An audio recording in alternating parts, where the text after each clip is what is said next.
뉴스 오늘 1타 시사, 오늘은 최재성 전 청와대 정무수석과 함께합니다. 어서 오십시오. 안녕하세요. 네, 안녕하십니까. 제78주년 광복절 경축식이 오늘 이화여대 대강당에서 있었습니다.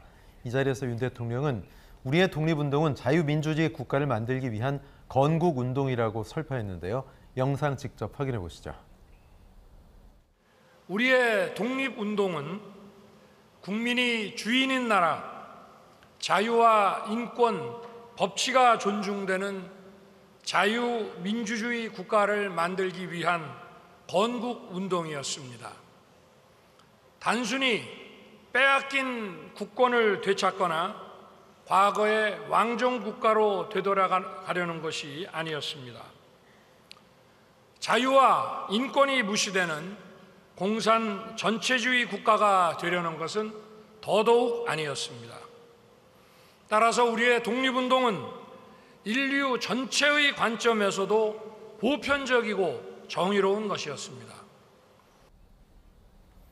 네, 지난해 광복절 경축사에선 13분 연설 동안 자유란 단어가 33번이 나왔는데 이번에는 27번, 그리고 공산이란 단어가 여러 번 등장했습니다. 자, 최 수석님, 경축사 어떻게 들으셨습니까? 우선 일본에는 손을 내밀고 네.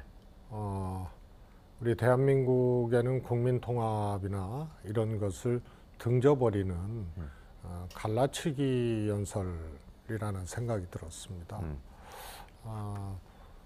뭐 복잡한 문제지만은 한반도 상황의 평화적인 관리, 이 속에서 미중 간의 G2 경쟁, 또 일본과 미국의 전략적인 연대가 점점 더 고조되어 있고, 네. 그러면서 이제 한미일 이 문제가 우리에게 놓여져 있었던 거죠.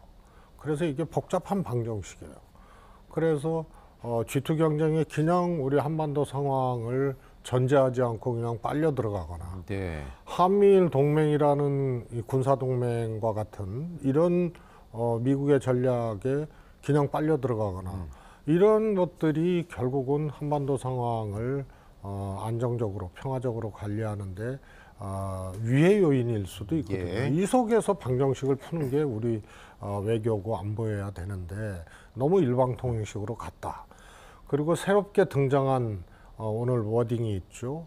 공산 전체주의고 이걸 무려 8번이나 사용을 하셨거든요. 네. 그러면 결국은 대통령이 이념의 포로가 돼서 국민 갈라치기를 하고 있다라고 우려할 수밖에 없습니다. 예. 그리고 이게 뭐 일부 극소수 반국가 세력 이것이 아니고 활개치고 있다고 얘기를 했거든요. 그러면 결국은 해석이 야당이나 시민사회나 소위 이제 지금 집권 세력 반대편에 있는 사람들을 통칭한 것이 아니냐. 네. 그러면 이거야말로 매우 우려스러운 대통령의 인식이고, 오늘은 어찌 보면은 그런 것에 대해서 선전포고를 하필이면 네. 8.15 경축사에서 한 셈이 됐다. 그래서 매우 우려스러운 말씀이셨다 이렇게 봅니다. 예, 대통령의 저런 뭐 광복절 경축사 초안 같은 경우는 보통 대통령의 의중이 상당히 많이 반영이 되겠지만, 뭐 예전에 고 노무현 전 대통령 같은 경우는 본인이 직접 작성했다 뭐 이런 얘기도 있었는데, 어느 정도까지 대통령의 의중이 반영이 됩니까? 꼼꼼하게 챙긴 뭐 스타일마다 다를 텐데요. 꼼꼼하게 챙기시죠. 네, 네. 특히 뭐 평상시에 뭐 어떤 행사 뭐 예. 격려사도 아니시고, 그 8.15 경축사는 이 민주당 정권이나 저쪽 정권이나 네. 어느 쪽에서 정권을 탄생시켰던 대통령이 가장 중요하게 생각하는 거거든요. 그 어디 하나하나를 굉장히 집착한다. 그렇습니다. 그래서 그렇죠? 사전에 관련된 이제 네. 보통 이제 각 수석실이 다 이 경축사 메시지에 이제 참여를 해서 네. 준비를 하죠. 어떤 기조로 갈 것이냐. 그렇습니다. 네. 그리고 그 기조들이 잡히면은 또 대통령님과 예. 또 얘기를 하고, 네. 그 다음에 이제 이 소위 말해서 이제 이 메시지 작성에 들어가고, 그러면서 수차례 또 대통령님하고 점검을 하게 됩니다. 네. 이 과정에서 뭐 거의 통으로 뭐 드러내는 수도 있고, 또 부분적으로 이제 네. 바꾸는 경우도 있고 그렇죠. 그래서 이거는 한마디로 네. 대통령과 대통령실이 극우화되고 네, 있다라는 네. 징표입니다. 그러니까 저게 혼자 대통령 단독으로 하는 생각이 아닐 수 있다 이 말씀. 그렇습니다. 그래서 제가 이 정권 초기에 대통령의 극우화를 예. 우려한다고 얘기를 했고 네. 또 그렇게 둘러싸여 있다라는 표현을 했습니다. 그러니까 뭐 안보실 쪽이라든가 전부 이런 이제 대통령의 생각하고 예. 거의 일치하고 있는 사람들이 지금 포지셔닝을 하고 있는 거거든요. 예. 그래서 이거는 대통령뿐만이 아니고 대통령실의 생각들이 그대로 반영이 된 거다 이렇게 예. 보고 있습니다. 뭐 이때마다 소위 건국절 논란들이 있었잖아요. 임시정부 수립을 건국으로 볼 것이냐, 48년을 볼 것이냐. 뭐 관련해서 건국 논쟁 종식을 시도할 거란 전망이 있었는데 이 부분은 어떻게 보셨어요? 뭐 종식은 아니고 사실은 피해간 거죠. 네네. 네. 독립운동이 건국이형 운동이었다 이렇게 얘기를 했잖아요. 그래서 네. 이거는 양면성이 다 있는 거죠. 예. 소위 말해서 헌법에 명시된 임시정부, 3.1운동과 임시정부의 법통을 잇고 네. 이게 이제 대한민국 정부의 이제 적통이란 말이에요. 그렇죠. 거기서 독립운동이 건국운동이었다 그러니까 그것에 대해서 부인을 하지 않으면서 네. 건국운동이라는 이제 새로운 개념을 갖다 붙인 거죠. 네. 저 오늘 화면 보시면 아시겠지만 하늘색 넥타이 맸는데 저 넥타이 상당히 좀 좋아하는 넥타이거든요. 또 중요할 때 대통령이 매는 거고 취임식 때도 저걸 맸는데 뭔가 초심을 되새기는 의미로 상징적으로 또 저 넥타이를 맸다라는 얘기도 나왔고 오늘 경축사 초심과 관련이 있다는 이야기가 나왔는데 어떻게 들으셨습니까? 대통령이 뭐 실제로 그런지는 모르겠습니다만 저 넥타이가 그런 의미를 가지고 착용을 하셨다면 네. 우려스럽죠. 오늘 경축사 내용을 보면 네. 경축사 내용이 초심으로 돌아가서 한 경축사다 그러면은 우선 내용 구성도 안 맞고요. 8.15 경축사잖아요. 네. 그래서 구성도 안 맞고 내용도 굉장히 말씀드렸다시피 우려스러운 건데 네. 그것을 초심으로 되돌아가기 예, 예. 위한 일종의 각오를 넥타이라는 걸로 상징적으로 착용을 하고 했다 그러면은 훨씬 더 저거는 우려스러운 거죠. 예. 우려스럽다. 특히 이제 광복절 경축사였기 때문에 누구보다 이제 일본과 관련된 언급 때문에 지금 시각이 양쪽으로 갈리는 것 같습니다. 일본은 반색을 하는 그런 내용들이 좀 있었는데요. 자, 마이니치 신문은 윤 대통령 연설에서 일본에 대한 비판적 발언이 없었다. 산케이 신문도 대일 비판을 펼치며 국민 통합을 호소했던 역대 정권에서 전환을 꾀했다. 교도통신도 일본이 유엔 사령부에 제공하고 있는 후방 기지의 중요성 강조했다. 자, 이렇게 일본 언론들은 반색하고 있고 그런데 또 이런 날 야스쿠니 신사의 공물을 기시다 총리는 보냈습니다. 일본은 이렇게 나오는데 왜 우리는 이런 손길을 자꾸 굴욕적으로 내미느냐 뭐 이렇게 비판하는 분들도 계시거든요.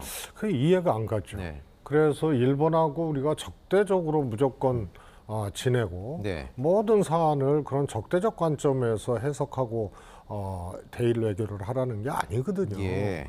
엄연히 이제 역사적 문제가 있고 역사적 문제가 오늘날의 한일 관계로 그대로 투영이 되고 있는 거거든요. 그래서 역사는 진행형인 겁니다.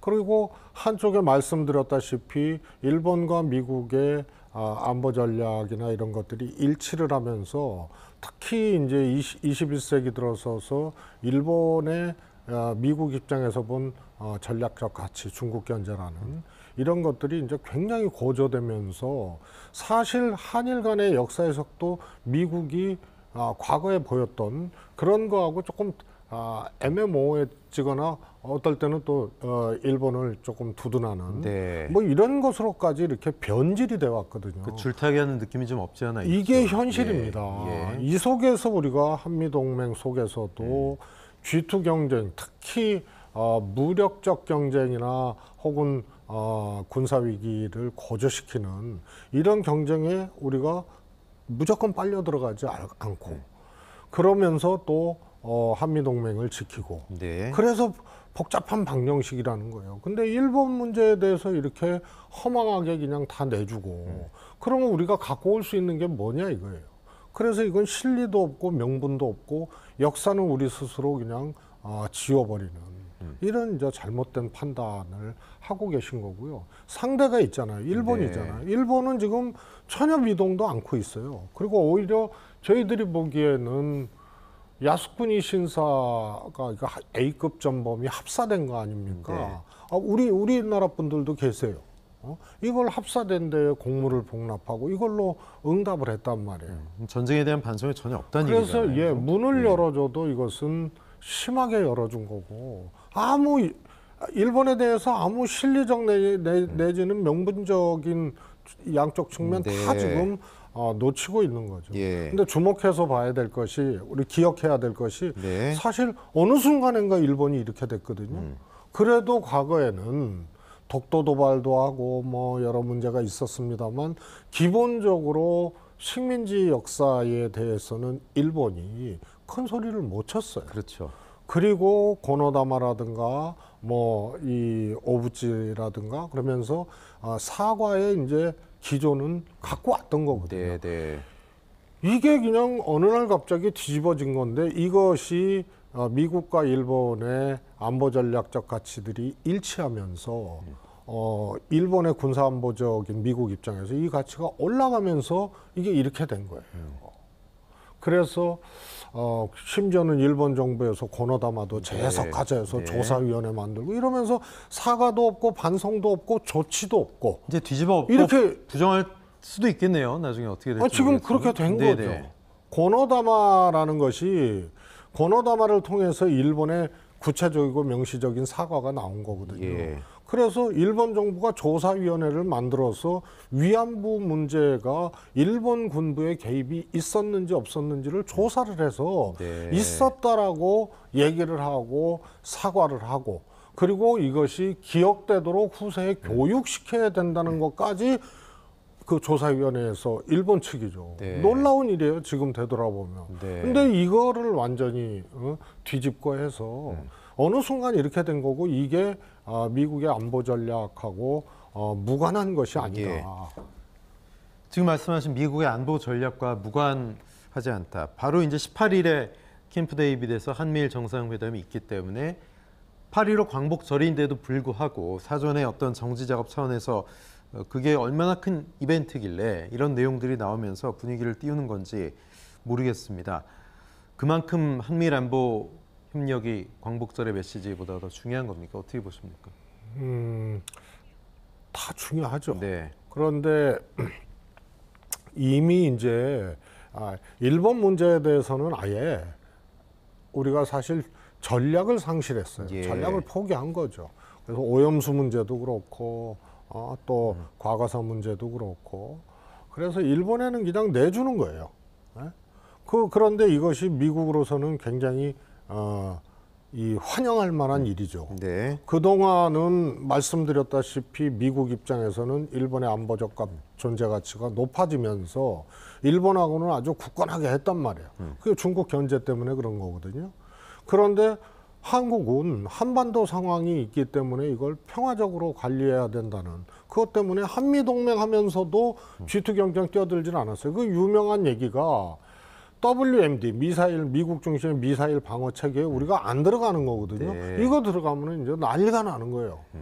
그래서 김대중 대통령이 퇴임하시고 북한에서 소위 말해서 핵 도발을 하고 그러니까 그때 민주당에서도 이거 이 WMD에 대해서 그래도 그 위기 상황에서도 들어가지 말아야 된다라고 했는데 이게 당론 채택이 안 되고 그런 주장이 안 나오니까 노구를 이끌고 전국을 다니면서 북이 핵을 도발했어도 우리가 왜 미사일 방어 체계나 이런 데 편입돼서는 안 되는지를 설파하셨다고. 그런데 이런 거는 전혀 고려도 검토도 하지 않고 한반도의 운명이나 한반도 상황의 평화적 관리 이런 것은 아예 그냥 내동댕이 쳐버렸으니 이제 뭐가 겉으로는 한미일 동맹이지만 결국은 군사적 위기 고조라든가 또 한반도의 군사안보적 리스크라든가 이런 것들이 이제 목전으로 오게 돼 있는 거죠. 자, 뭐 대통령 부친상당에서 뭐 일정에 좀 차질이 있는 게 아니냐 그런 관측도 있었는데 대통령은 17일 예정대로 출국을 하는 것 같습니다. 자, 오늘 광복절 기념식에서 주목됐던 모습 바로 윤석열 대통령과 이재명 대표 만남이었는데요. 윤 대통령과 이 대표 악수를 했습니다만 굉장히 짧은 또 서로 눈을 맞댄 시간은 그야말로 찰나에 그쳤습니다. 안타까운 일이다 이렇게 보는 분도 있는데 자, 대통령 부친 조문을 통해서 각별한 마음을 잠시나마 전하면서 또 받으면서 어떤 분위기가 좀 풀릴지도 궁금합니다. 자, 일단 조문하면서 분위기가 달라질 가능성에 대해서 어떻게 보십니까? 근데 통상 예. 대통령이 재임 중에 이렇게 문재인 대통령도 네네. 이제 모친상을 당하시고 치르셨습니다만 그때 이제 조문하면서 정치적인 화두가 오가고 네. 이러지는 않기 때문에요. 그야말로 조문으로 끝나는 예. 겁니다. 그래서 조문 정국이 그것이 새로운 물꼬를 트거나 새로운 변화를 갖고 온다 이렇게 보기는 어렵죠. 네. 자, 김기현 대표와 이재명 대표의 만남도 주목이 됐는데 역시 두 양당 대표 나란히 앉아서 말 한 번 섞는 모습이 없었습니다. 굉장히 좀 냉랭하던데요. 예. 저는 이게 이제 제가 민주당 소속이라서 네. 김기현 대표의 저런 이제 일종의 태도죠. 예. 저것이 조금 눈에 거슬려요. 음. 원래 여당은 예. 싸울 때 싸우더라도 야당에게 늘 손을 내밀고 네. 이렇게 해야 되는데 지금 완전히 거꾸로 됐어요. 그래서 대통령도 그렇고 여당 대표도 저렇게 전투적이고 야당을 그냥 거의 싸우자고 오히려 여당에서 네. 달려들고 이런 것은 바람직하지 않습니다. 민주당이 정권을 잡았던 국민의힘 쪽이 잡았던 여당은 늘 야당에 그렇게 손을 내밀고 다가서려고 노력을 하고 네. 야당이 오히려 그거를 걷어차거나 이런 건 있었어도 저렇게 그냥 이 여당 대표가 먼저 저렇게 무슨 선봉장처럼 저렇게 해버리면 어떻게 되겠어요. 네. 그래서 저것도 대통령의 영향이다. 대통령은 오히려 문재인 대통령은 계속 야당에 만나자고 하고 제가 그 심부름도 하고 그래서 오히려 그때는 이 국민의힘 쪽에서 그걸 거절하고 네. 이랬었단 말입니다. 예. 그래서 되든 안 되든 그렇게 모색을 해야 되는 것이 대통령과 또 여당의 자세인데 이거는 오히려 더 전투적으로 해버리고 걷어쳐버리고 하니까 네. 결국은 이제 국민들 걱정만 느는 거고 예. 손해는 국민들이 보는 거예요. 예. 문재인 정부에서 정무수석을 맡으셨었잖아요. 네, 네. 정무수석의 어떤 역할, 할 수 있는 부분들 참 이런 시점에서 상당히 좀 아쉽지 않나 그런 생각이 들거든요. 어떻게 보십니까? 우선 대통령한테 네. 정무적인 사안들이 굉장히 많거든요. 그러니까요. 예. 그런 것은 할 말을 해야 됩니다. 정무수석이. 네, 네. 근데 지금 정무수석이 기억하시겠지만 지난번 국민의힘 전당대회 때 네. 나경원 이 고령화 부위원장이 고령화 대책을 발표를 네. 하면서 여론조사에 1등하던 후보였는데 그냥 그런 적 없다고 하면서 용산발로 그냥 나경원 전 의원을 그냥 밟았죠. 네. 그래서 출마도 못했어요. 그런데 그런 얘기를 정무수석이 와서 네.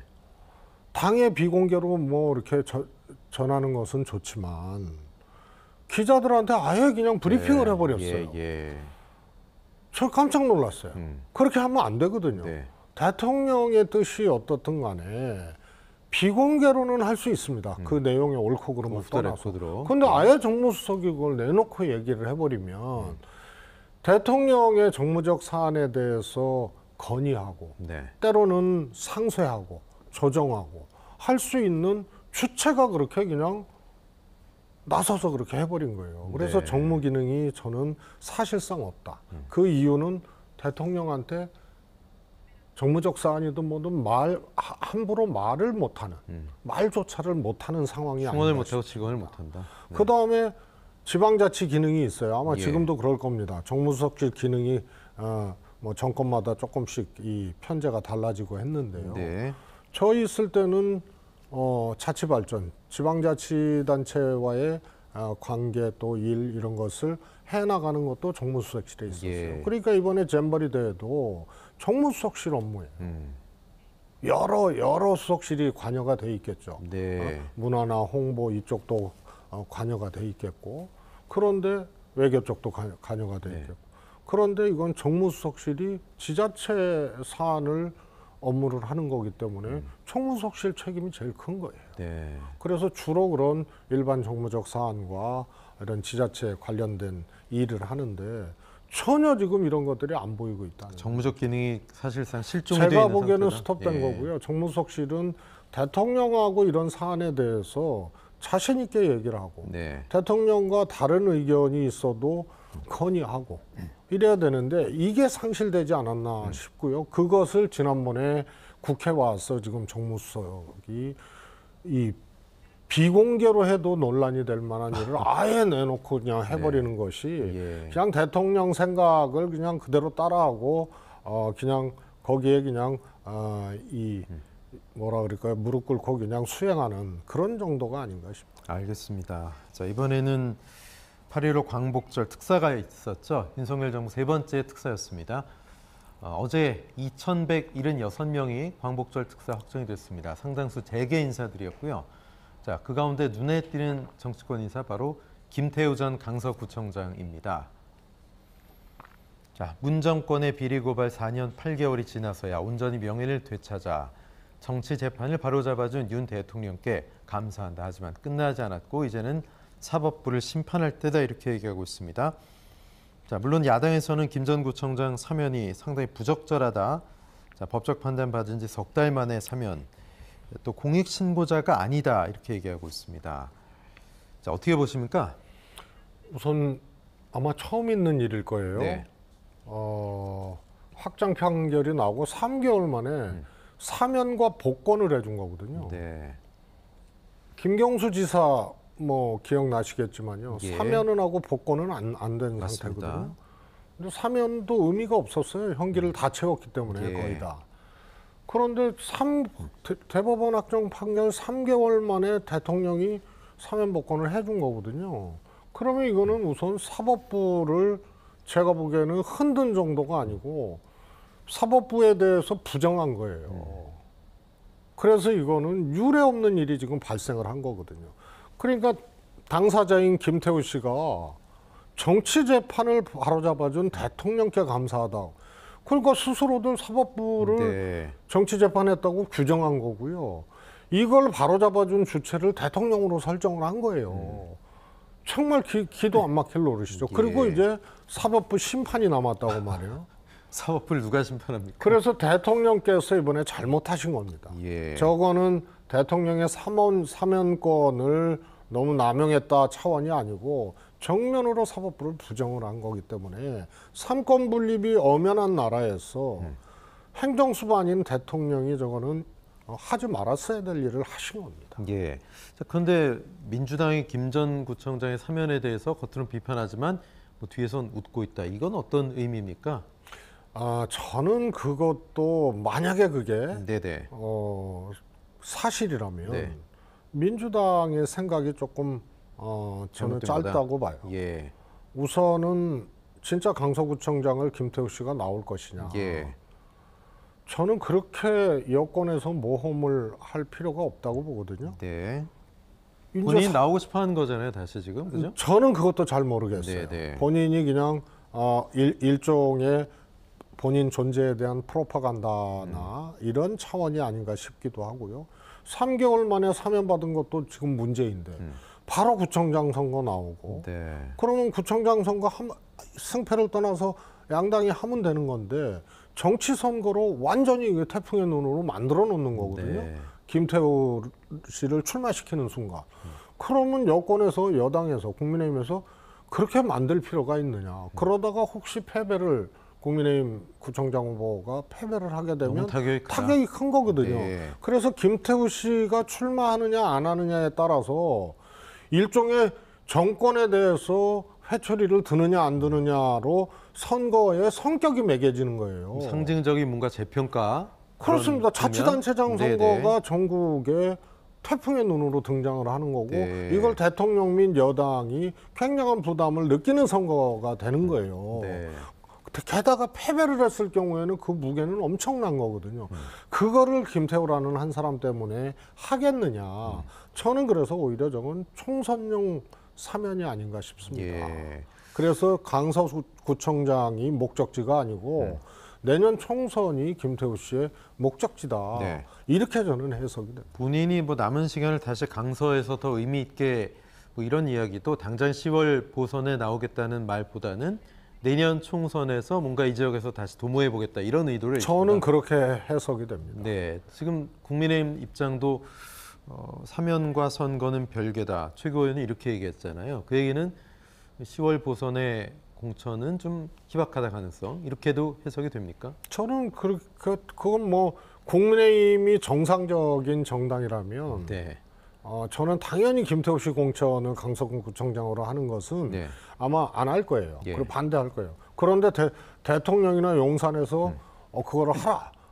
저는 그것도 너무 부담스러운 일이기 때문에 굳이 그 일을 만들 필요가 있느냐.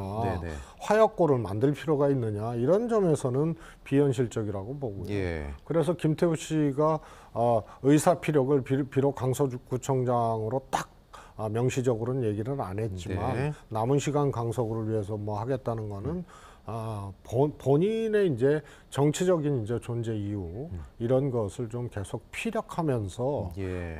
조금 내년으로 보는 것이 아닌가 이렇게 해석을 하고 있습니다. 예. 어쨌든 뭐 김태우 전 구청장이 출마를 하든 안 하든 이 지역이 뭔가 태풍의 눈으로 떠오를 가능성도 있습니다. 그래서 여러 인사들 이름이 오르내리고 있는데 그 중량급 인사들의 이름은 좀 찾기 어려운데 어쨌든 여야 입장에서 굉장히 중요한 선거가 좀 돼가는 분위기일 수 있어요.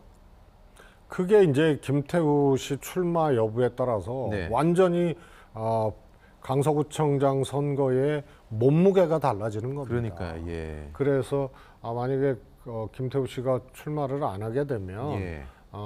뭐 중요한 선거죠. 네. 선거지만 과거에 뭐 국회의원 재보궐선거 결과로 막 그렇게 충돌하고 후유증을 앓고 막 이랬던 거로 자리매김 그와 같은 성격으로 자리매김하기는 어렵다. 김태우 씨 출마 여부가 그 관건이다 이렇게 보고 있습니다. 예. 김태우 전 청장을 강서구에 영입한 분이 바로 김성태 전 의원, 한나라당 뭐 삼선 지역에서 했었죠.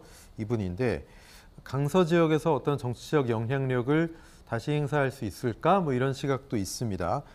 어떻게 보세요? 다시 한번 카드를 낼 수 있을까요, 이분이? 뭐 저쪽 국민의힘 일이니까 잘 모르죠. 그러나 네네. 후보를 내기는 내겠죠. 네네. 그러나 김성태 의원 전 의원 예. 입장에서도 김태우 씨는 아닐 겁니다. 네네. 네, 알겠습니다. 자, 김태우 전 청장과 함께 사면된 정치인이 또 있는데요. 그 가운데 조광한 전 남양주시장이 있습니다. 조 전 시장의 사면에 대해서는 정치 사회 통합의 요건에 맞는 취지라고 보세요. 어떻게 보십니까? 깜짝 놀랐죠. 네. 거기도 확정된 지 얼마 안 됐거든요. 네네.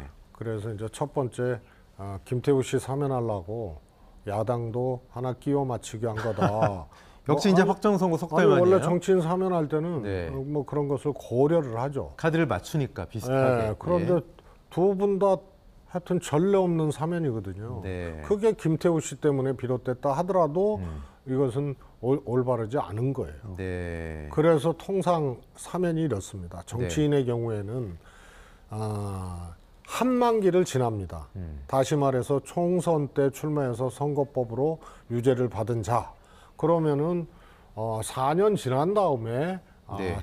다시 출마를 할 수 있도록 그래서 그 4년이라는 텀 지방자치단체장도 마찬가지고 네. 그 텀은 지나게 돼 있거든요. 네네. 그런데 그냥 바로 사면 복권을 해준 경우는 처음입니다. 그것도 네. 확정 판결 난 지 몇 달 만에 이렇게 해준 거는 그래서 저거는 사법부를 무력화시키고 한 것이다라는 지적을 받을 수 있는 거죠. 그래서 김태우 씨나 조광한 씨 사면이 이례적인 거고 따라서 사면으로서는 바람직하지 않은 결과다라고.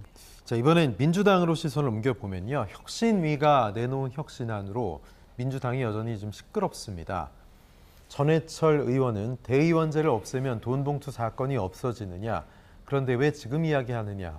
정청래 최고위원은 혁신안 반대는 당원들의 명령에 대한 집단 항명이고 김은경 혁신위를 반대하는 자 역사가 기록할 것이다. 이렇게 얘기하고 있습니다. 자, 뭐 친문계, 친명계 나를 세우고 있는데 뭐 이재명 대표에 대해서 나를 세워왔던 뭐 소위 비주류 간 연합전선을 형성한 계기가 될까요? 어떻게 보십니까? 저는 그야말로 김은경 혁신위원장이 네, 사실은 활동 기한을 단축시키면서 그렇죠. 여러 가지 문제가 야기되면서 네, 조기 퇴진한 거 아니에요. 퇴진하면서 폭탄을 던지고 간 거예요. 그래서 그냥 갈등이 외화되는 정도가 아니고 네. 저건 그냥 대충돌이 일어나는 거예요. 아, 그걸 퇴각하는 혁신위원회에서 그 폭탄을 던지고 갔으니 그것도 굉장히 이례적이죠. 네, 일단 실패한 혁신이 아니에요. 네, 네, 그래서 여러 가지 문제로 조기에 퇴장하는 거거든요. 그런데 저렇게 엄청난 폭탄을 터뜨리고 가는 것도 혁신위가 잘못한 거예요. 네, 근데 저게 말이죠. 대의원제는 지금 대의제의 근간이거든요. 네, 네. 그래서 정당은 대의제를 하게 돼 있어요. 그리고 이제 세상이 이제 디지털 문명, 디지털 융합 시대가 오고 이러니까 직접 민주주의적 요소를 이제 결합을 시켜야죠. 물론 국민의힘은 아예 그것도 뭐 안 하지만 민주당은 그래서 당원 직접 민주주의 사건이라는 것이 명시돼 있어요. 네. 제가 혁신위원장 할 때 이제 그 당원당 교육에 반영을 해놓은 건데요. 그래서 청원권, 토론권, 투표 요구권, 그다음에 투표권 이런 것들이 있어요. 네. 그런데 대의제 자체를 아예 없애버리는 것은 말이 안 되는 거예요. 사실상 무력화, 그죠? 예. 그래서 저것은 실질적으로 의도가 순수했더라도 우선은 시기적으로 안 맞고, 네. 그다음에 대의원과 권리당원의 소위 표의 등가성이 완전히 무너져서 한 70대 1 정도 되거든요. 네. 이것을 교정하고 하는 것은, 보정하는 것은 할 수 있어요. 그런데 아예 대의원 투표권을 없애버리면 저거는 아예 근간을 무너뜨리는 거예요. 네. 그다음에 취약 지역 있잖아요. 민주당의 취약 지역, 대구, 예. 경북 이런 데는요. 네. 당원 숫자가 얼마 안 돼요. 네. 그러니까 이거는 당내 활동이라든가 이런 데서 취약 지역은 전혀 활동 보장을 못 받고 위축되는 네. 이런 현상도 갖고 올 수 있고요. 네. 그래서 대의제는 유지를 하되 표의 등가성 문제나 비례성 문제가 되면은 그것을 보정하면 되죠. 예. 그래서 제가 그 당시에 2017년도에 제안했던 것이 옛날엔 대의원들이 10만일 때도 10,000명이었어요. 네. 지금 100만인데도 10,000명이에요. 네. 그래서 대의원 숫자를 4만 명, 5만 명으로 늘려라. 그러면은 권리당원과의 이 차이들이 예. 한 10분의 1 정도로 줄어드는 예. 거 아니냐. 네. 그런 거는 할 수 있지만 완전 없애는 거는 예. 저희를 의심할 수밖에 없는 거죠. 네. 지금 당장 내일이 의총인데 뭐 갑론을박 격렬한 논쟁, 건강한 논쟁이면 괜찮을 텐데 잘못하면 뭐 당이 쪼개지는 거 아니야 이런 얘기도 나오고 이재명 대표는 여론 수렴의 과정이다 이렇게 얘기하고 있는데 어떻게 보십니까? 저는 이재명 대표는 그런 입장을 가질 수밖에 없죠. 네네. 여론 수렴의 과정이고 네. 소위 말해서 던지고 네. 그러나 이것이 당내에서 이 합의가 안 되면 이거 어렵습니다. 네.